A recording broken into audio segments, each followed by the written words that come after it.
বন্ধুরা, আজকে তোমাদের সাথে আমি যেটুকু পুজোর বাজার করেছি সেইটুকু শেয়ার করছি। হাজব্যান্ডের আর বাবার এখনও হয়নি, মানে আমার বাবার আর আমার হাজব্যান্ডের হয়নি, সেটা তোমাদের সাথে পরে শেয়ার করব। আজকে দেখাই, আগের দিন যে শ্যামলী বুটিক গেছিলাম, তোমরা সবাই জিজ্ঞেস করেছো যে তুমি কী শাড়ি কিনলে। এই দেখো শাড়ি কিনেছি। আমি জানি না এটা সাদা শাড়ি, তো তোমরা কতটা বুঝতে পারবে আমি জানি না।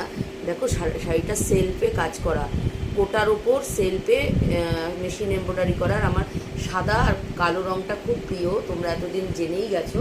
এটা খুব হালকা শাড়িটা, এটা কিনেছি আমার জন্যে। খুব একটা শাড়ি পরি না, আর এবছর কিছু কিনবো না, এটা আগে থেকে অর্ডার দেওয়ার ছিল তাই নিয়েছি। আর আরেকটা শাড়ি দেখাই, সেটা হচ্ছে আমি আমার মার জন্য কিনেছি। এটা আমার ভীষণ পছন্দ হয়েছে। তোমরা কিন্তু প্রত্যেকে জানাবে বন্ধুরা। এই দেখো আমার মায়ের শাড়িটা, কতটা বুঝতে পারছো আমি জানি না, মানে ভীষণ সুন্দর পাতলা, কারণ মার তো একটু বয়স